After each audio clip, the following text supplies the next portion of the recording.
મજામાં. આજે આપણે જઈ રહ્યા છીએ શ્રી કૃષ્ણ મહિમા કથામાં. હા, ચલાલા શહેરના લાઇબ્રેરી રોડ ઉપર મહિલા મંડળ દ્વારા અને મિતેશભાઈ ભટ્ટ દ્વારા એક સુંદર આયોજન થયેલ છે જૈન મહાજનવાડીમાં, જ્યાં વ્યાસપીઠ ઉપરથી રાજુદાદા જાની દ્વારા શ્રી કૃષ્ણ મહિમા કથાનું ત્રિદિવસીય આયોજન થઈ રહેલ છે ને આજે કૃષ્ણ જન્મોત્સવ છે. તો ચાલો આપણે ત્યાં જઈએ કૃષ્ણ જન્મોત્સવમાં. મારી સાથે જ રહેજો અને અંત સુધી આ વિડીયો જોજો. વિડીયો ગમે તો લાઈક કરજો, શેર કરજો અને અમારી યુટ્યુબ ચેનલ સંજયભાઈ કારિયાને સબસ્ક્રાઈબ કરજો. તો ચાલો મારી સાથે રાજુભાઈ જાની વ્યાસપીઠ ઉપરથી જે શ્રી કૃષ્ણ મહિમાનું રસપાન કરાવી રહ્યા છે ત્યાં જઈએ જૈનવાડીમાં. જૈનવાડીમાં ત્યાં અત્યારે શ્રી કૃષ્ણ મહિમા ત્રિદિવસીયનું આયોજન કરે છે. તો આપણે ત્યાં દીકરાને ગોતે છે, દીકરો મળતો નથી, ત્યારે મંદિરના ઓટે બેસી અને મંદિરની અંદર ભગવાનને પ્રાર્થના કરે છે. મંદિરની અંદર દર્શન કરવા જે લોકો આવે એ પૂછે આ દંપતીને કે તમે અહીં કેમ બેઠા છો? તો કે અમે અમારા દીકરાને ગોતી છીએ. તો કે એનું એડ્રેસ છે? તો કે એડ્રેસ નથી. તો કે એડ્રેસ વિના આવડું મોટા શહેરની અંદર તમે તમારા દીકરાને કઈ રીતે ગોતશો? એ સમયની અંદર એક વ્યક્તિ પોતાની ગાડી લઈને આવે છે અને ગાડીમાંથી ભાઈ ઉતરે છે અને વૃદ્ધ દંપતીને પૂછે છે કે તમે ઘણા દિવસથી અહીંયા મંદિર પાસે બેઠા છો, તમારું આ ગામમાં અંદર કોઈ નથી? તો કે મારો દીકરો જે છે એ આ ગામની અંદર સારી એવી પોસ્ટ ઉપર છે. તો કે શું નોકરી કરે છે? ત્યારે વૃદ્ધ દંપતી એમ કહે છે કે આ ગામની અંદર જે કલેક્ટર છે ને એ મારો દીકરો છે. લોકો એમ કહે છે કે અહીંયા અત્યારે કલેક્ટરની પોસ્ટ ઉપર છે. ઓલા ભાઈને તરત વિચાર આવે છે કે આ ગામનો કલેક્ટર એના મા બાપા દુઃખી થાય છે, એને દયા આવીને પોતાની ફોરવીલની અંદર લઈ અને કલેક્ટરના ઘર સુધી મૂકી જાય છે. એ કલેક્ટરના ઘર પાસે ત્યાં મોટો બગલો અને ઈ સરકારી અધિકારી બારે તો ચોકીદાર બેઠા હતા. ચોકીદારે રોક્યા કે ક્યાં તમારે જવું છે? તો કે આ ઘરની અંદર જે રહે છે એ મારો દીકરો છે. ચોકીદારને હસવું આવે છે. ક્યાં કલેક્ટર દરજાનો માણસ અને ક્યાં આ ભિખારી જેવા લાગતા વૃદ્ધ દંપતી અંદર નથી જવા દેતા. બેની આંખમાં આંસુ આવી જાય છે અને વિનંતી કરે છે કે અમને જવા દો, અમે એમના મા બાપ છીએ. તમે અંદર જઈને વાત તો કરો શેઠને કે ગામડેથી તમારા મા બાપ આવ્યા છે. પણ આને વિશ્વાસ નથી બેસતો. પણ ચોકીદાર જે હોય ને એ પણ ગરીબ માણસ હોય, એનો પણ પગાર ટૂંકો હોય. એને ગરીબાઈ જોઈ એટલે થોડીક એને દયા આવી કે એટલું બધું વિનંતી કરે છે તો ખરેખર હોઈ શકે એટલે અંદર જવા દે છે. એ વૃદ્ધ દંપતી બરોબર મહેલની અંદર ગયા અને એ જ સમયે જે કલેક્ટર હતા એના ઘરના જે હતા એના પત્ની એને બપોરનો સમય રૂમમાંથી બહાર આવું ઉપરથી નજર કરી તો નીચે વૃદ્ધ દંપતી ઊભા હતા. એને તરત જ ચોકીદારને કલેક્ટરના મા બાપ છીએ પણ એ માનવા કોઈ તૈયાર નથી. ચોકીદારને બોલાવીને ધક્કો મારીને પાછા બહાર કાઢે છે. જ્યારે ધક્કો મારવામાં આવે છે એ જ અરસામાં એનો દીકરો જાગી જાય છે. દીકરો જાગી બહાર જોવે છે તો એને ખબર પડી જાય છે કે આ વૃદ્ધ દંપતી છે, લગભગ મારા મા બાપ છે. પણ એ હજી ઓળખે વિચારે એ પહેલા તો ચોકીદારો ધક્કો મારી અને બંગલાની બહાર કાઢી મૂકે છે. એ રોડ ઉપર જઈ દીકરાના ઘર સુધી ગયા છતાં દીકરાને અમે મળી ન શક્યા. ક્યાં ભવના અમે પાપ કર્યા હશે કે આજે અમે ભોગવી રહ્યા છીએ. ત્યારે કર્મના બંધનથી આપણે કોઈ છૂટી નથી શકતા. શેઠ બહાર આવે છે, એની પત્ની સાથે બેસી ચા પાણી પીવે છે અને થોડા સમય પછી જ્યારે એ કલેક્ટર હતા એમના ઘરનાને જ્યારે એમના ત્યાં પારણીઓ બધાવવાનો હતો એ સમય જ્યારે ગાળો હતો ત્યારે કલેક્ટર એની પત્નીને એમ કહે છે કે હવે તમે ઘરનું કોઈ કામ કરતા નહીં, હવે તમારે ઘરના કામ ન કરાય. એક નોકરાને વધારાને રાખી લો, એક કોક એવા માજીને ગોતી લો કે તમારી આખોથી સેવા કરે. નોકરને ગામમાં મોકલે છે કે જાઓ કોઈને તમે માજીને કે તમે મોટી ઉંમરના બેન હોય એને ગોતી આવો અને શેઠાણીની સેવા કરે એવા લઈ આવો. એ જ અરસામાં બરોબર આ વૃદ્ધ દંપતી જે મંદિરે બેસી અને ઘર સુધી આવ્યા છતાં મળી નથી શક્યા એ દીકરાનો જે એને તો મોટું દીકરાનું જોઈ લીધું હતું, પણ જે આઘાત એને લાગ્યો હતો ને સહન ન થયો. થોડાક દિવસ થયા ને તો ડોશી ને ડોસો જમવાનું કોઈ આપે તો જમે, નકર ભૂખ્યા ને પડ્યા રહેતા હતા. એ જ રસ્તામાં એ જે વૃદ્ધ હતો ને એને એટલું બધું દુઃખ લાગી ગયું એ સહન ન કરી શક્યા. એટલે સવારનો બરોબર પહોર હતો, સવારમાં માડી ઉઠી અને ખેડૂતને ઉઠાડે છે કે ઉઠો, લોકો બધા દર્શને આવવા લાગ્યા છે. કોક એવો દર્શનાર્થી હશે, કોક એવો ભક્ત હશે તો આપણને સવારમાં ચા આપશે, નાસ્તો આપશે, આપણે મંદિર પાસે બેસશું તો કોક આપશે. તમે કેમ ઉઠતા નથી? ઘણી વખત ઉઠાડવાની કોશિશ કરી. પછી એ માજી હતા એને એમ થયું કે હું માથે ઓઢ્યું છે તેને ખેંચી લઉં. માથે ઓઢેલું ખેંચી અને એના પતિને હલાવે છે પણ ઉઠતા નથી. અને પાસે આવીને જોવે છે તો એનું પ્રાણ પંખેડું ઉડી ગયું હોય છે. એ રડે છે. મંદિરે આવતા જે ભક્તજનો હતા એને ખબર પડે છે, બધાએ ભેગા થઈ અને એ ખેડૂતની જે વિધિ કરવાની હતી બધી વિધિ કરી નાખે છે. મારી એકલા થઈ ગયા, મંદિરે એકલા બેસી અને પોતાના જિંદગીના એક દિવસો જ્યારે પસાર કરે છે. પણ આ કળિયુગની અંદર કોઈને દયા નથી આવતી. આ વૃદ્ધાશ્રમો ગામે ગામ બનવા લાગ્યા ને એનું કારણ જ આ છે કે વૃદ્ધાશ્રમની અંદર કોઈ આટો મારજો, વધારેમાં વધારે વૃદ્ધો હોય છે ને એ રૂપિયાવાળાના મા બાપ ત્યાં હશે, ગરીબના મા બાપ બહુ નહીં હોય. પણ જે બહુ પૈસા છે એ લોકો પછી મા બાપને ભૂલી જાય છે. નાનપણથી મા બાપે તમને કઈ રીતે મોટા કર્યા હોય, કેટલી આપણે માને હેરાન કરી હોય, અને છતાંય જ્યારે એના દિવસો આવે ત્યારે આપણે ભૂલી જાય છીએ. ત્યારે જે કવિઓ કહેતા હોય ને કે ભૂલો ભલે જો બધું મા બાપને ભૂલશો નહીં, અગણિત છે ઉપકાર એના એને કદી વિસરશો નહીં. લાખો કમાતા હો ભલે, લાખો અને કરોડો રૂપિયા આપણો કમાતા હોય, ગમે એવડો આપણો પગાર હોય, પણ મા બાપ જો દુઃખી હોય ને તો એના જેવું પાપ આ જીવનની અંદર બીજું કોઈ નથી. એટલે કવિએ કીધું કે લાખો કમાતા હો ભલે, મા બાપ જેથી ના ઠગ્યા એ લાખ નહીં પણ રાખ છે એ માનવું ભૂલશો નહીં. આ કવિના જે શબ્દો છે એક એક શબ્દ આપણે જીવનની અંદર એના અનુભવ કરી રહ્યા છે. એ વૃદ્ધ દંપતી એ માજી એકલા વખતે બેસીને જીવન પસાર કરી રહ્યા છે. આ બાજુ અમારા શેઠાણી છે એની દેખભાળ ખાલી રાખવાની છે. તો કે વાંધો નહીં હાલો એ કે, અને ઈ એને રિક્ષામાં બેસાડીને શેઠની ઘેરે લઈ જાય છે. ઘર જોયું, બંગલો જોયો, માજી ઓળખી ગયા, આ તો મારા દીકરાનું ઘર છે. તરત જ એને પોતાનો જે ઘૂંટો હતો એ કાઢી લે છે.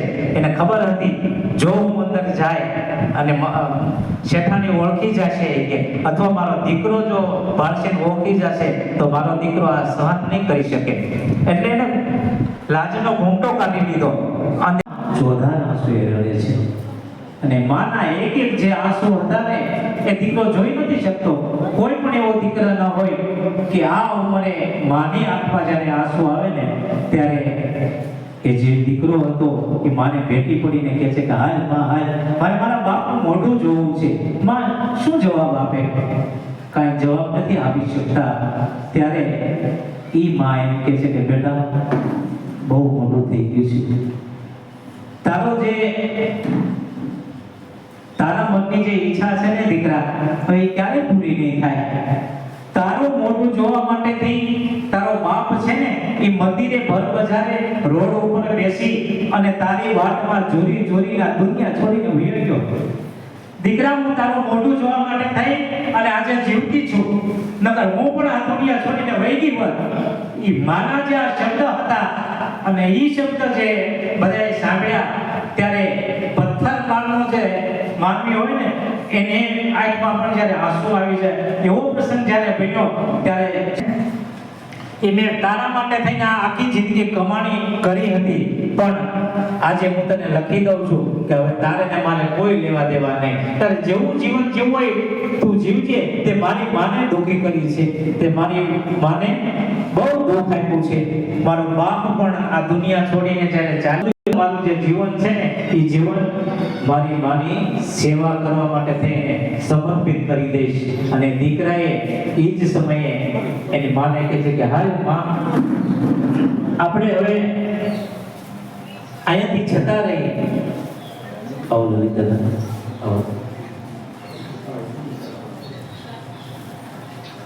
આજની આપણી કથામાં આપણા નિમંત્રણને માન આપીને જે બધા મહેમાનો ઉપસ્થિત છે એમનો વ્યાસપીઠ ઉપરથી આપણે, કારણ કે આપણે નક્કી કર્યું હતું કે 3 દિવસની આપણી નાની એવી કથા હોય, મહાનુભાવો બધાને આમંત્રિત કરી અને હું જે કથા કાંઈ વાંચી રહી છે મારા લલિત દાદા ખૂબ આશીર્વાદ છે અને એમનું માર્ગદર્શન છે. તમે બધા જાણો છો કે હું જે કથા વાંચું છું મેં પહેલે દિવસે કીધું હતું કે આ જે કથાઓ છે એ આપણા માટે નથી. દ્વારકાધીશને આપણે પ્રાર્થના કરી કે કથાના માધ્યમ દ્વારા જ્યાં જ્યાં કથા આપણી થાય ત્યાં કોઈ ગરીબનું કલ્યાણ થાય તો આ કથા છે એ સાર્થક કરી ગણાશે અને દ્વારકાધીશના આપણને આશીર્વાદ મળશે. સૌ મહેમાનોનું હાર્દિક અહીંથી સ્વાગત કરું છું. આ બાજુ એ કલેક્ટર જે હતા એમની માને જ્યારે કહે છે કે માં હવે તારે કોઈ મહેનત કરવાની કે કોઈ કરવાની જરૂર નથી, હું તારી આખી જિંદગી સેવા કરીશ. મારે આ બંગલા ગાડી કાંઈ નથી જોતા, મારે નોકરી પણ નથી જોતી. માં હવે મારે તારી સેવા કરવી છે. મને આજે ખબર પડી કે લાખો અને કરોડો રૂપિયા ભલે ભગવાને આપણે આપ્યા હોય પણ જો આપણા મા બાપ દુઃખી હોય ને તો એ પૈસાનું કાંઈ નથી આવતું. આવું જ્યારે એની માને કહે છે ને એની માં આ શબ્દો સાંભળે છે, એટલા શબ્દો સાંભળ્યા ને ત્યાં માને એક વિચારી ગઈ. માએ પણ આ દુનિયા છોડી દીધી અને એ જ્યારે એકનો એક દીકરો હતો એ ચોધાર આંસુએ રડે છે કે જ્યારે સમય આવ્યો ને માની સેવા કરવાનો ત્યારે માં પણ આ દુનિયા છોડીને ચાલી ગઈ છે. હવે મારે શું કરવું? અને ત્યારે એ જ્યારે નાનપણની અંદર એ ઝૂંપડામાં રહેતો હતો ને અને એ ઝૂંપડાની અંદર માએ નાનું એવું મંદિર બનાવ્યું હતું અને ઠાકોરજીને તે બેસાડ્યા હતા ને એ ઠાકોરજીને યાદ કરે છે કે હે ઠાકોરજી, મારી માએ તમારી માનતા કરી અને મને જ્યારે માગણી કરી અને હું મારા મા બાપની જો સેવા ન કરી શક્યો તો આ જિંદગીમાં મારે જીવીને શું કરવું છે? હે કાળિયા ઠાકર, આખી જિંદગી કાળી મજૂરી કરી અને મારા મા બાપે મને ભણાવ્યો, અહીં સુધી મને પહોંચાડ્યો, આવી સારી મને નોકરી મળી અને આજે મારા મા બાપ મારા દ્વાર સુધી આવ્યા પણ મને મળી ન શક્યો. એનો જીવનભરનો મને અફસોસ થશે. ત્યારે જીવનની અંદર આપણે હંમેશા કહેવું પડતું હોય છે કે થાય ને એટલી મા બાપની સેવા કરજો. અને કાંઈ ન કરી શકીએ ને આપણે ઘણી વખત સમાજની અંદર એવા પ્રસંગો બનતા હોય છે કે અમુક ઉંમરે મા બાપના પણ સ્વભાવ બદલાતા હોય છે. આપણે નથી કહેતા કે મા બાપની ભૂલ ન થતી હોય પણ ઉંમરને પ્રમાણે જે રીતે વૃદ્ધાશ્રમમાં હોય ને એના જેવું પાપ બીજું કોઈ નથી. પૈસો તો આજ છે ને કાલ નથી. તમારું પુણ્યનું ભાથું જ્યાં સુધી તમારું જમા છે ને ત્યાં સુધી તમારો કોઈ વાળ વાકો કરી શકવાનો નથી. તો તમારી પાસે પૈસા હોય તોય ભલે, પૈસા ન હોય તોય ભલે. ઘણા મને પૂછે કે રાજુભાઈ તમે એમ કહો છો કે પાપ અને પુણ્ય જે છે તો અત્યારના સમયની અંદર જેટલા પણ છે રૂપિયા છે ને એ બધા કરતા પાપ કરે છે, લોકોને લૂંટવાના ધંધા કરે છે, સદાય મોંઘી ગાડીમાં ફરે છે. તારું કારણ શું? ત્યારે આપણે એને કહેવું છે કે પૂર્વજોમાં તમે જે કાંઈ સત્કર્મ કર્યું છે, જે તમારું પુણ્યનું ભાથું જમા છે ત્યાં સુધી તમારું કોઈ કાંઈ નથી બગાડી શકવાના. પણ જેથી ભગવાને તમને સારા દિવસો આપ્યા છે, પૈસા આપ્યા છે, મિલકત આપી છે, જો સારા રસ્તે તમે વાપરશો ને તો જ એ તમારું પુણ્ય છે એ જમા રહેશે અને તમારા જીવનની આવેલું જે દુઃખ છે ને એને કોઈ તમને મિટાવી નહીં શકે. માટે આવું જ્યારે સરસ મજાનું આયોજન થતું હોય અને ભગવાન કૃષ્ણને યાદ કરવા પુરુષોત્તમ માસની અંદર આપણે જ્યારે બધા ભેગા થાય અને સત્સંગનો આયોજનો કરતા હોય ત્યારે એની અંદર જે કાંઈ આપણે બધા ભેગા થઈ દ્વારકાધીશને આપણે યાદ કરીએ. ભગવાનની જેટલી ભક્તિ થાય એટલી ઓછી છે. કારણ કે આ જીવનની અંદર જ્યારે વિઘ્નો આવ્યા છે ત્યારે હંમેશા આપણે ભગવાનને યાદ કર્યા છે. ત્યારે મેં કાલે પણ કીધું હતું ને કે એક આપણી જન્મ દેનારી માં અને બીજી કોઈ હોય તો એ ગાય માતા. સનાતન ધર્મની અંદર સનાતન ધર્મને જો આપણે વ્યવસ્થિત રાખવું હશે, ટકાવી રાખવું હોય છે તો આ કળિયુગની અંદર આપણે પહેલા તો આપણા મા બાપ અને ત્યાર પછી આપણી ગાય માતા એ સુરક્ષિત નહીં હોય એમને દુઃખ હશે ત્યાં સુધી સનાતન ધર્મની ખાલી વાતો કરવાથી કાંઈ નહીં થાય, મોટા મોટા ફંક્શનો કરવાથી કાંઈ નહીં થાય, પણ એનો જ્યારે અમલ થશે સનાતન ધર્મ માટે બધા એક થવું પડશે. આપણે સમાજની અંદર હિન્દુ ધર્મની અંદર વાળા બહુ પાડી દીધા છે, આ ભગવાન મારા, આ ભગવાન મારા. કે આ ભગવાને એવું શાસ્ત્રની અંદર લખ્યું છે, સતકર્મ હંમેશા છે ને કોઈ પણ ભગવાનને આપણે માનતા હોય સારું કાર્ય કરીને એનું ફળ આપણને પ્રાપ્ત થવાનું છે. ભગવાન કૃષ્ણ પણ એની નથી બંધનમાંથી મુક્ત નથી.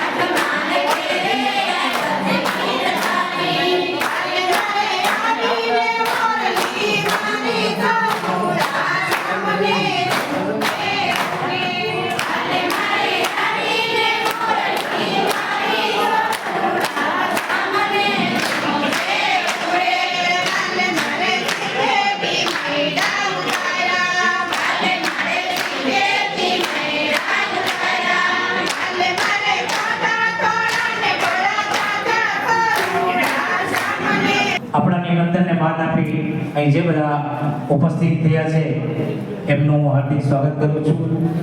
ગઢિયા દાનેવ ધામથી પૂજ્ય હર્ષદ બાપુ જ્યારે ઉપસ્થિત થયા છે ત્યારે એમનું પણ હું અહીંથી હાર્દિક સ્વાગત કરું છું. ગઢિયાની અંદર અત્યારે દાનેવ ધામની અંદર એટલી બધી સેવાઓ થઈ રહી છે હર્ષદ બાપુ થકી કે ત્યાંથી કોઈ ભૂખ્યું ન જાય. અને દર મહિનાની 28 તારીખે જ્યારે ત્યાં ભજન અને ભોજન બેનો સંગમ છે, અમે તો ઘણી વખત ત્યાં જઈ આવ્યા છીએ, પણ હર્ષદ બાબુની જે મહેમાનગતિ છે એ ખરેખર માણવા જેવી છે, દાન મહારાજના દર્શન કરવા જેવા છે. અને મધ્યગીરની અંદર આવેલું આ ધામ ખરેખર એક વખત ત્યાં દર્શન કરવા જવા જેવું છે. બીજી એક તમને એ વાત કરું કે આપણે બધા જોઈ રહ્યા છીએ અત્યારે કે આ દેશની અંદર અને વિદેશોની અંદર જ્યારે અમેરિકા, ઇઝરાયલ એ બધાના યુદ્ધ ચાલી રહ્યા છે ત્યારે આપણે બધા પેટ્રોલ, ડીઝલ, ગેસ આ બધી તંગી અનુભવી રહ્યા છે. અને ભારતના વડાપ્રધાન નરેન્દ્રભાઈ મોદીએ જ્યારે અપીલ કરી છે કે જેટલું બને એટલું આપણે પેટ્રોલ, ડીઝલ અને ગેસનો બચાવ કરીએ, એ માટે થઈ ચલાણાની અંદર કોઈ શુભ શરૂઆત કરી હોય તો એ પ્રકાશભાઈ કારિયા છે. આપણે એને અભિનંદન આપીએ, કારણ કે આ બહુ અઘરું છે. ઘણા સમયથી હું જોઉં છું કે પોતાની પાસે ઘણી ગાડીઓ છે છતાં એ ગાડી મૂકી અને સાયકલ લઈ અને ગામની અંદર અત્યારે જ્યારે એ બધાની મુલાકાત કરી રહ્યા હોય ત્યારે આપણી પણ ફરજ આવે કે શક્ય હોય ત્યાં સુધી આપણે બગાડ ઓછો કરી અને આ દેશ માટે થઈ, આ સનાતન ધર્મ માટે થઈ અને ક્યાંક અર્પણ કરીએ એવી આ વ્યાસપીઠ ઉપરથી હું આ સૌને નમ્ર અપીલ કરું છું. જય દાન મહારાજ, જય દ્વારકાધીશ.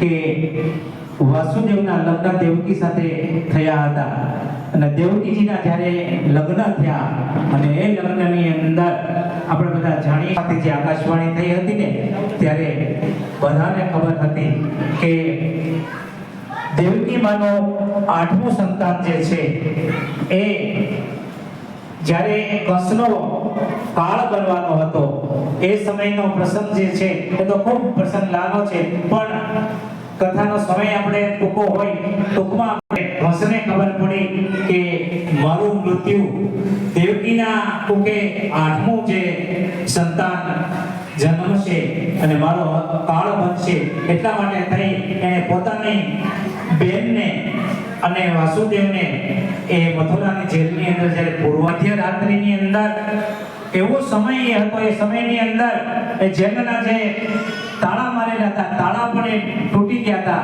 યમુના નદી પણ ગાંડી તૂર થઈ હતી અને જ્યાં ચોકીદારો બધા ચોકી કરી રહ્યા હતા એ ચોકીદારોને પણ ભગવાનની માયા થકી બધા જ્યારે સૂઈ ગયા હતા એ સમયની અંદર જ્યારે ભગવાન નો જન્મ થવાનો હતો એ કારાવાસની અંદર, અને બધા આપણે જાણીએ છીએ કે કારાવાસની અંદર જ્યારે એમનો જન્મ થયો અને વાસુકી પોતાની માથે ભગવાનને લઈ અને ગોકુળની અંદર જવા માટે જ્યારે જાય છે ત્યારે એ યમુના નદી પણ ભગવાનના દર્શન કરવા માટે જે હિંડોળા લઈને એમનું જે પાણી હતું એ ભગવાનના પગ સુધી આવી જતું હતું.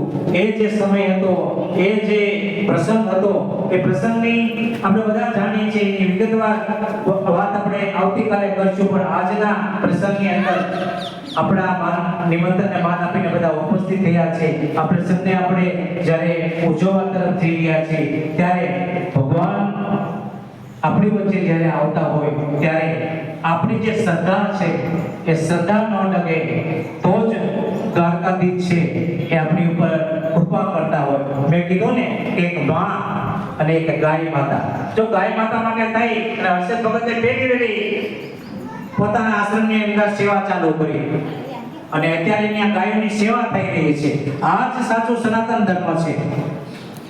મોટા મોટા લાખો અને કરોડો રૂપિયાના ગમે એવડા આશ્રમ બનાવીએ પણ ત્યાં નાનામાં નાની વ્યક્તિને જો માન સન્માન ન મળે ને તો એ આશ્રમની અંદર જેને તમે ભગવાનને બેસાડ્યા છે ને એ રાજી નહીં થાય. જ્યાં ભોજન હશે, જ્યાં ભજન હશે, ત્યાં હંમેશા ભગવાનનો વાસ હશે. અને એ એવું કાર્ય જ્યારે હર્ષદ ભગત એ ગઢિયાગીર આશ્રમની અંદર કરી રહ્યા છે. અને આપણે હંમેશા કહી છીએ અને દરેક સંતોના જીવનની અંદરથી આપણે આ શીખવા જેવું છે.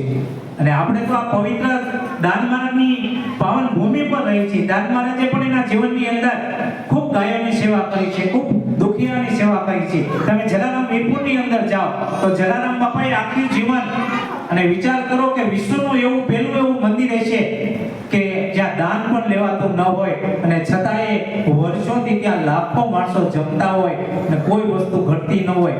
તો એ જલારામ બાપાની કેવી શક્તિ હશે.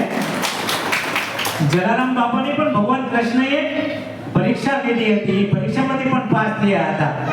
પોતાની પત્નીનો હાથ થઈ દેવો કોઈ સાધુને એ જેવી તેવી વાત નહોતી, પણ જલારામ બાપાને શ્રદ્ધા હતી. જલારામ બાપાને વિશ્વાસ હતો કાળિયા ઠાકર ઉપર કે જ્યાં લગીન કાળિયા ઠાકર બેઠો છે ને ત્યાં સુધી આપણો વાળ પણ વાળો નહીં થાય.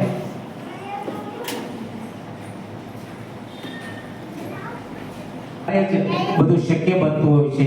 ત્યારે જ્યારે આપણે ભગવાન કૃષ્ણને ઉત્સવ આપણે ઉજવવો છે ત્યારે બાળ કાનુડો પણ અહીંયા હાજર છે. ત્યારે મિટેશ અને આયોજકને વિનંતી કરી અહીંથી આ ટોપલીની લઈને પેલે જલારામ બાપાને પૂછે કે જલારામ બાપા તમે એવી મોટી સેવા કરો છો તો તમારા માટે તો રામચંદ્રજી ભગવાન સ્વર્ગમાંથી વિમાન લઈને આવશે ને આવી મશ્કરી કરે. પણ જલારામ બાપા તો પરમ ભક્ત હતા. એ ક્યારેય ક્રોધ ન કર્યો અને હંમેશા એમ કહેતા કે હા સ્વર્ગમાંથી વિમાન આવશે. તો કે જલારામ બાપા સ્વર્ગમાંથી જ્યારે વિમાન આવે ને અમે તો બધા પાપી છીએ પણ વિમાન જ્યારે આવે ને ત્યારે અમને જાણ કરજો ને, અમારે પણ છે ને આવવું છે. ભલે અમને વિમાનમાં નહીં બેહાડતા પણ અમે ટીંગાઈ જાવ વિમાનની અંદર. જલારામ બાપા કે કાંઈ વાંધો નહીં. એક દિવસ એવો આવ્યો અને જલારામ બાપાને તેડવા માટે સ્વર્ગમાંથી જ્યારે વિમાન આવ્યા ને ત્યારે રામચંદ્રજી ભગવાને કીધું હતું કે જે ઘડી ખમી જાઓ. આ વીરપુરની અંદર મારો એક એવો ભક્ત છે કે રોજ મને તમને યાદ કરે છે અને કહે છે કે સ્વર્ગમાંથી વિમાન આવે ને એટલે મને કહેજો. તો આપણે એની વાડીએ જવું છે.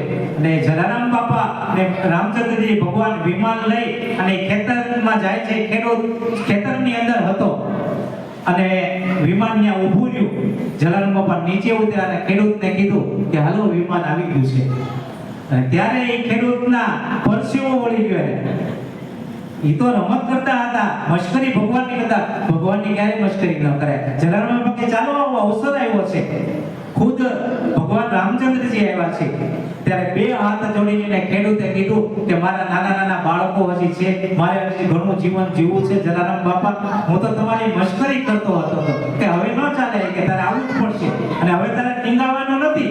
ભગવાને એમ કીધું છે આપણે એને વિમાનની અંદર બેહાડશું, તારે ટીંગાવાની જરૂર નથી. જ્યારે આવો અવસર આવ્યો છે ત્યારે ખેડૂતને સત્ય સમજાણું, બે હાથ જોડીને માફી માંગી. માટે સંતોની ક્યારે છે ને આપણે મશ્કરી ન કરાય. જીવનની અંદર હું હંમેશા કથાની અંદર કરું છું કે કઈ આપી શકીએ નહીં તો કાંઈ નહીં, પણ કોઈની ટીકા કરવાનું નહીં કરતા. કથા પૂરી થઈને બહાર જઈને આપણે કોઈની ટીકા કરી તો અહીંયા જે કંઈ આપણે પુણ્ય પ્રાપ્ત કર્યું છે એ ડેરા બાર જ પૂરું થઈ જવાનું જવાનું છે. શા માટે જીવનની અંદર આવો સારો મનુષ્ય અવતાર આપણને મળ્યો છે?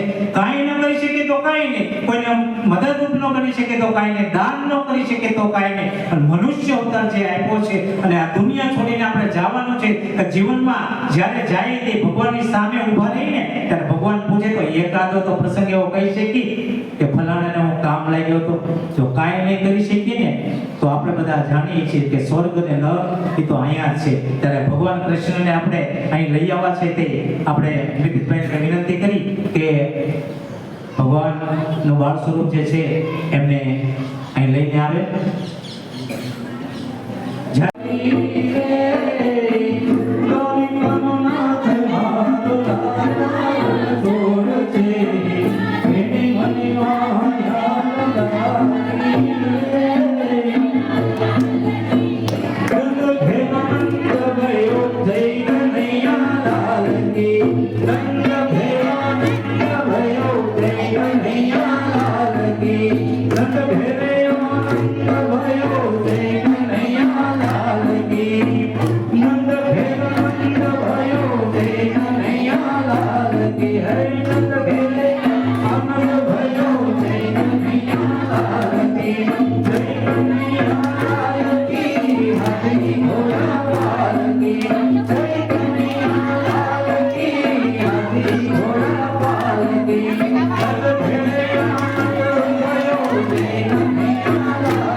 Radha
5 મિનિટ બધા પોતાના સ્થાન પર બેસી બધા બહેનો બેસી જાઓ. ખૂબ સરસ મજાનો આપણો અવસર આવ્યો છે ત્યારે 5 મિનિટ બધા બેસી જાઓ. બધા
शांति जाळवीशु मर्दनम देवकी परमानंदम कृष्णम वंदे जगद्गुरु. अधिक मास એટલે પુરુષોત્તમ માસની અંદર લાઇબ્રેરી રોડ મહિલા મંડળ દ્વારા આ સમગ્ર કાર્યક્રમનું સંચાલન જેવું મિતેશભાઈ ભટ્ટ કરી રહ્યા છે.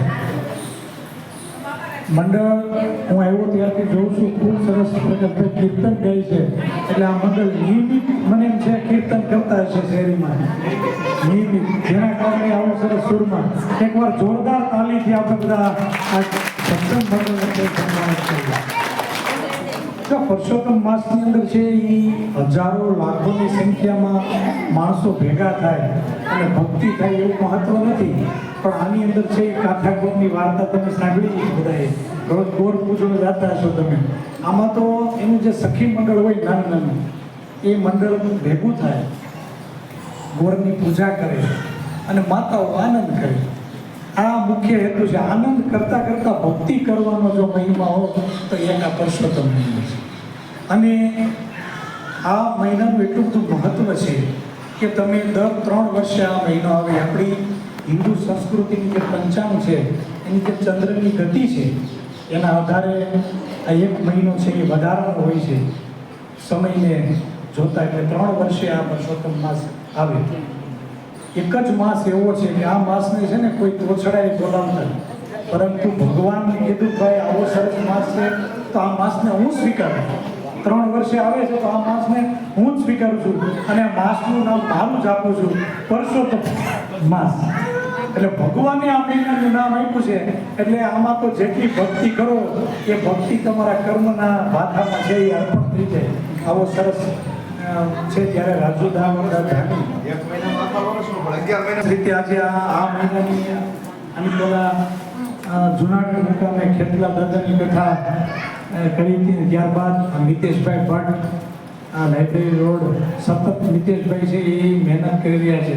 કોઈ પણ રાજકીય હોય, સામાજિક હોય, ધાર્મિક હોય, ગમે તે કામ હોય મિતેશભાઈને ગમે તે કામ સોંપો એટલે સરસ રીતે થઈ જાય. તો મિતેશભાઈને પણ જોરદાર આવા નાના નાના કાર્યક્રમો થતા હોય આની અંદર ભક્તિ થાય. રાજુભાઈ જાણીને નિસ્વાર્થ ભાવ છે. એને કાંઈ તમારી પાસેથી કે લાખો રૂપિયા લઈ નથી લેવા. અહીંથી 5 રૂપિયા તમે દો તો એ 10 રૂપિયા કરીને બસ દીકરીઓને લગ્ન કરશે અને કંઈક નાના નાના કાર્યક્રમો કરે રાખે છે. ચોપડા વિતરણ છે, બીજા ઘણા બધા કાર્યક્રમો છે એ કરે છે. ત્યારે રાજુભાઈ જાની આવું બીડું ચડ્યું અને આની પછી પણ જે એક એની કથા છે ત્યારે રાજુભાઈ જાનીને પણ એકવાર જોરદાર તાળી આપી. એમની પાસે એવું બહુ કંઈ જ્ઞાન ભેગું કર્યું નથી, પણ એણે છે ને એ કર્મનું જ્ઞાન ભેગું કર્યું છે. કામ કરવાનું, ભૂખ્યાને ભોજન દેવાનું, વિદ્યાર્થીઓને ચોપડા દેવાના. ઉદ્ધવજી આગળ સરસ મજાનું તમે કીધું. કૃષ્ણ છે ને એ વારે વારે કહેતા હતા કે તમે જ્યારે સાંજ પડે ત્યારે ગોકુળ સામે શું કામ જોવો છો? કે ઉદ્ધવજીને કીધું કે તને ગોકુળનું વર્ણન તું સમજાવી ન શકું તને. એક અદ્ભુત વાત છે. તો કે જ્ઞાનની જ વાત હોય ને બીજી શું હોય એને? કે ઉદ્ધવજી છે ને એ ગોકુળની મુલાકાતે જાય છે અને ગોપીઓને છે ને જ્ઞાનની બધી વાતો કરે છે કે કૃષ્ણ શું હતા ના હતા. ત્યારે ગોપીઓ છે ને ધૂતકારે છે કે અમારી માથે તો પ્રેમ છે ને એ જ ભક્તિ છે. કૃષ્ણ સાથેની અમારો પ્રેમનો નાતો છે, અમે કૃષ્ણ સાથે પ્રેમથી જોડાયેલા છીએ. ત્યારે ઉદ્ધવજી ગૌશાળામાં આટા મારે છે તો એક પણ ચિત્રની અંદર છે ને પગ નહોતા, કૃષ્ણના ખાલી માથાનો ભાગ જ દોરેલો હતો. ઉદ્ધવજીએ કીધું કે આવી રીતે ચિત્રો દોરાય ભગવાનના?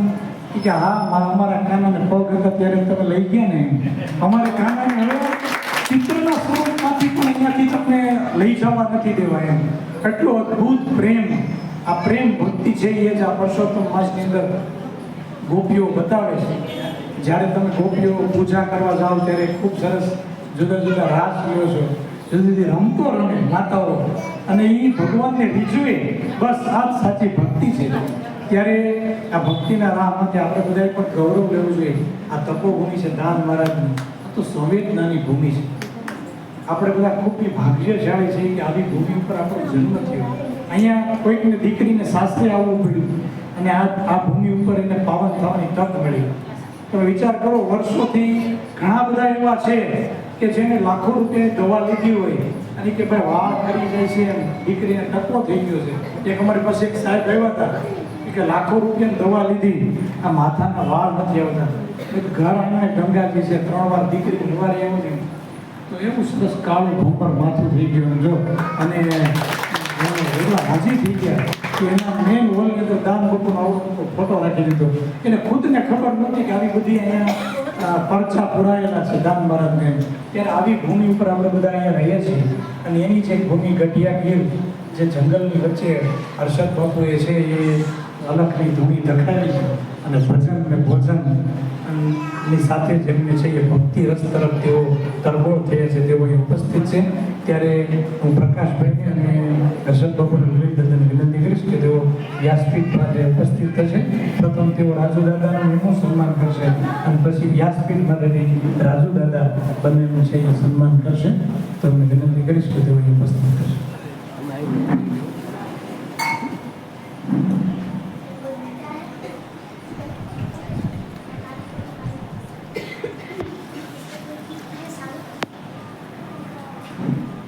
બોલો દ્વારિકાધીશ દાન મહારાજ.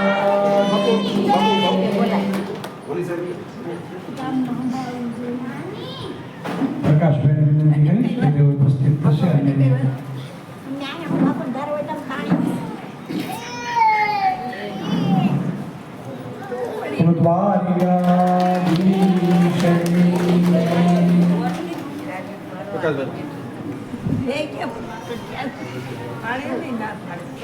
ચલાવડા નગરપાલિકાના સદસ્ય કાળુભાઈ અને દિનુબાબુને વિનંતી કરીશ તે ઉપસ્થિત થશે અને રાજુભાઈ જાની મંત્રથી સ્વાગત સન્માન કરશે.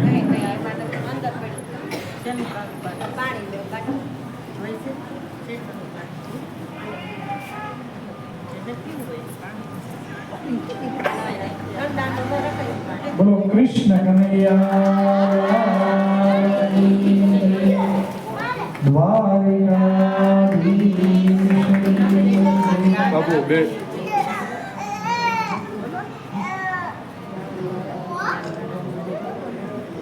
નિતેશભાઈને વિનંતી કરીશ તમામ મહેમાનો સમસ્ત બ્રહ્મ સમાજ પ્રમુખ અને ભગવત આચાર્ય યુવા ભગવત આચાર્ય લલિત દાદા આપણી વચ્ચે ઉપસ્થિત છે.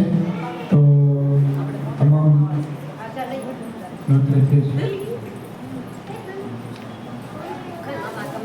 બધા જોરદાર તાલીમ 501 રૂપિયા નંદ ઉત્સવની અંદર પ્રાપ્ત થાય છે. બધા જોરદાર તારીખે દાદાને બિરદાવી. જીતુભાઈ જોશી દેવથી ખાસ આપણી વચ્ચે કથામાં ઉપસ્થિત થયા છે, એમનું પણ સ્વાગત કરીશું.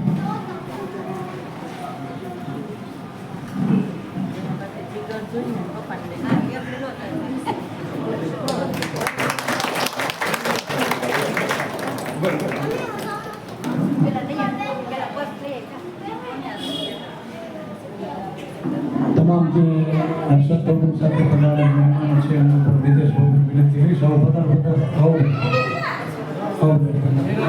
આવતા રહ્યો મહેમાનો.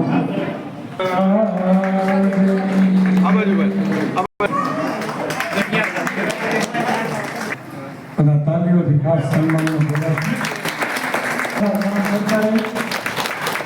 ખૂબ મહેનતું છે.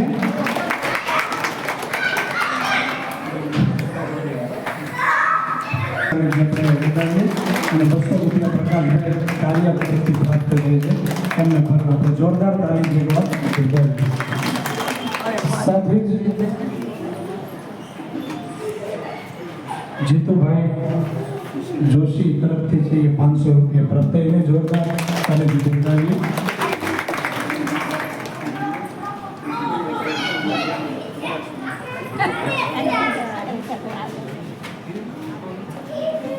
જોડાયા છે. કાંઈ પણ નવું કંઈક કરવાનું હોય તો પ્રકાશભાઈ પાસે આઈડિયા હોય. અમે બે પહેલેથી જ જોડાયેલા છીએ. એને જો કોઈ એના અભિગમ દાખલા કે માણસને વાહન વગર ચાલવાનું જ નથી પ્રકાશભાઈ. પ્રકાશભાઈ ખુદને પણ વાહનની જરૂર પડવાની છે, પરંતુ એક અભિગમ હોય છે. કોઈ સાથે આપણે જોડાયા હોય, દાખલા કે દાન મહારાજ ભક્તિ કરતા હોય અમે, તો દાન મહારાજ જે રસ્તે ચાલ્યા છે એ રસ્તે અમારે ચાલવું પડે. એમ દેશના જેમ સર્વપ્રથમ નાગરિક કહેવાય કે રાષ્ટ્રપતિ પછી બીજા નંબરે આપણા પ્રધાનમંત્રી આવે, કે પ્રધાનમંત્રી એક હાકલ કરી કે અત્યારે કટોકટી કઈ છે નહીં. કલેક્ટરે પણ કીધું કે ડીઝલ પૂરતા પ્રમાણમાં છે, પેટ્રોલ પૂરતા પ્રમાણમાં છે, પણ પછી તમે અતિશય એનો ઉપયોગ કરવા માંડશો તો આની ઘટ થવાની છે. અને ઉર્જા છે એ તો ખૂટવાની છે, તો એની માટે બચત જરૂરી છે. આવો આદેશ કર્યો અને પ્રકાશભાઈએ પોતાની સાયકલ લઈ લીધી અને બધાને એક સંદેશ આપ્યો કે ભાઈ બધાએ પોતાનું ડીઝલ બચાવવું જોઈએ. કેવી રીતે? તો કે ભાઈ આપણે બાઇક લઈને જતા હોય તો 2 જણાને એક જ સ્થળે જવું હોય એક બાઇકમાં જાય, દૂર હોય તો આપણે સાયકલ લઈને ન જઈએ, પછી ગામમાં ક્યાંય પણ જવું છે તો આપણે સાયકલ લઈને જઈએ.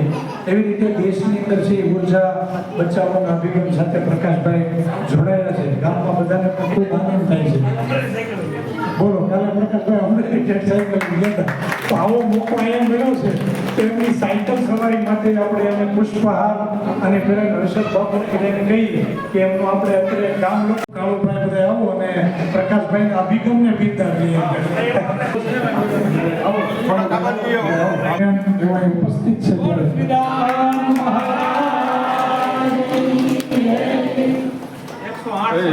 કરાવવા માટે કોઈ પણ કામ હોય. જો અત્યારે લાઈટ નહીં હતી તો પણ પ્રકાશભાઈ ફોન કર્યો, એને 10 મિનિટનું કીધું, પછી એની કેવી આવડત 10 મિનિટમાં લાઈટ નહીં, પાછો ફોન કર્યો. અને એનું લાઈવ પ્રસારણ હોય, વિડીયો ક્લિપ હોય તો સમાચારના માધ્યમથી આપણી સુધી પહોંચે છે. તો એમને પણ અત્રેથી છે સન્માન કરવાનું હે. હા હાલ હાલ બિપિનભાઈ આવો.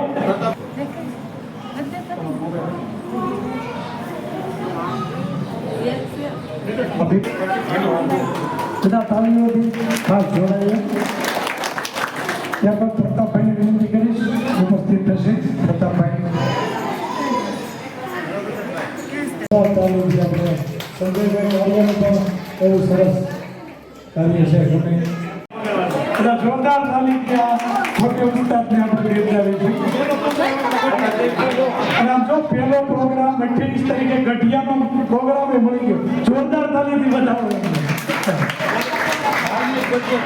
આ ધાર્મિક ગજર સાથે એમને પ્રથમ છે સંગત કરવા મળશે. દેશની એનો હોય અધિક માસ હોય આવો જયકારો ન આવે. હવે એમાં ખબરથી થવું જોઈએ કે થાય છે, બરાબર છે? બોલો દ્વારકાધીશ માનવ સેવા યજ્ઞ જે રાજુભાઈએ ઉપાડ્યો છે છેલ્લા 17 વર્ષથી, આજકાલનો નહીં, એવા માનવ સેવા યજ્ઞોમાં લાઇબ્રેરી રોડ મહિલા મંડળ અને એ પણ મિતેશભાઈના માર્ગદર્શન નીચે જ્યારે હું સરસ અધિક માસમાં સુંદર ભાગવત કથાનું આયોજન થયું છે એ બદલ લાઇબ્રેરી રોડ મહિલા મંડળને અને મિતેશભાઈને મારા વંદન. ખૂબ જ મારો રાજીપો વ્યક્ત કરું છું એટલા માટે કે અધિક માસ છે. જીતુ દાદાએ કીધું અધિક માસની શું મહત્વ હોય છે. એ અધિક માસમાં આ લાઇબ્રેરી મહિલા મંડળ દ્વારા જ્યારે આ કથાનું રસપાન કરવાનો જે મહત્વનો એક પ્રસંગ છે એ બદલ હું મારો રાજીપો વ્યક્ત કરું છું.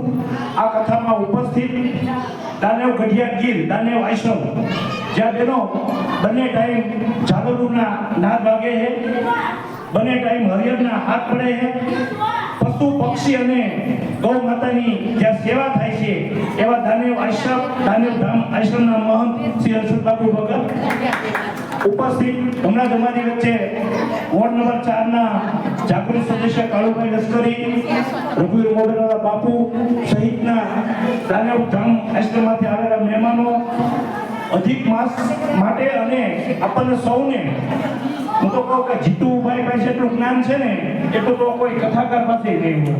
જાણવા જેવું હોય જીતુભાઈ, એની માટે ઘણી જોરદાર તાલી એવા જીતુ દાદા સહિત મેં હમણાં કીધું કે જે માનવ સેવાનો યજ્ઞ લઈને બેઠા છે એવા કથાકાર જ્યાં વ્યાસપીઠ ઉપરથી આપણે બીજા દિવસે સતત જ્ઞાનનું પાન કરાવે, રસપાન કરાવે છે એવા રાજુ દાદા, મિતેશભાઈ અમારો યુવાન મિત્ર, અમારી રાજકીય પાર્ટી સાથે પણ જોડાયેલો છે, સામાજિક કાર્યમાં પણ એમનો પ્રથમ યોગદાન હોય છે. અને આજ એમના માર્ગદર્શન છે જ્યારે ખૂબ સારો પ્રસંગ થયો છે ત્યારે મિતેશભાઈને પણ ખૂબ ખૂબ શુભેચ્છા આપું છું. ઉપસ્થિત હમણાં જ આપણે જેમનું સન્માન કર્યું એવા જાગૃત પત્રકાર પ્રતાપભાઈ, બિપિનભાઈ, સંજયભાઈ કારિયા સહિતના આ બધા માતાઓ અને બહેનો, વિશેષ કંઈ કહેવું નથી, પણ જ્યારે અધિક માસ હોય અને આવો સરસ સેવા યજ્ઞ હોય ત્યારે આપણે એક લગ્ન આપણા પરિવારમાં કરીએ ને તો 4 વર્ષ સુધી એની કળ ન વળે. અને વેવાઈ કહીને કે બીજા લગ્ન કરવા છે આપણે કહીએ 4 વર્ષ ખમી જાઓ, 4 વર્ષ પછી આપણે બીજા લગ્ન કરીશું.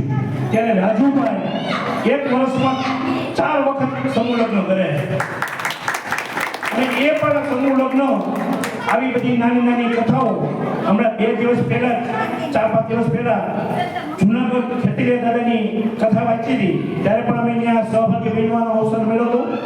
એવી નાની નાની કથા વાંચી એમાંથી જે આર્થિક ભંડોળ ઊભું થાય એ ભંડોળમાં પોતાનું પણ એવા સેવા ભેળવે અને જરૂરિયાતમંદ ગરીબ પરિવારની દીકરીઓને સમૂહ લગ્ન કરે અને એમાં જે એમનો જે કરિયાવર આપે ને એ આ તમારા જે 5-10 રૂપિયા જે ભેગા થયા ને એમાંથી એનો કરિયાવર થાય છે. આનાથી મોટી સેવા કઈ હોય? આ દાન માર્ગની પવિત્ર ભૂમિ છે ને એટલે જ આવી બધી સેવા થઈ શકે. અને કળિયુગનો ફાસ્ટ સમય છે ત્યારે રાજુભાઈ જેની સંસ્થા, એમના મિત્રો બધા દલિત દાદા, જીતુ દાદા, મિતેશભાઈ સહિતના જે મિત્રો છે આજે બધો સેવા યજ્ઞ કરે છે એને મારા વંદન. અસ્તુ ભારત માતા કી જય. બોલ શ્રી રામ મહારાજની જય. આપણે દાન મહારાજના ગામમાં બેઠા છીએ. ગંગા જમના ગોમતી કાશી પંથ કેદાર 68 તીર્થ એકઠા દાન કણો દીદાર.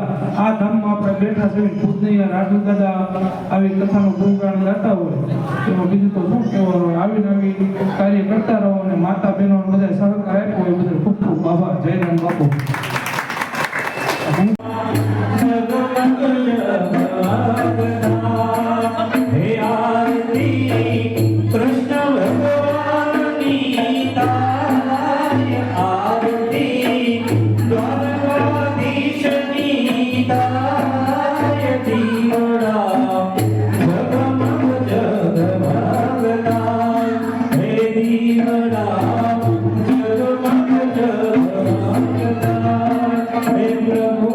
Hey,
બધાને આરતી અને પ્રસાદી આપી દો.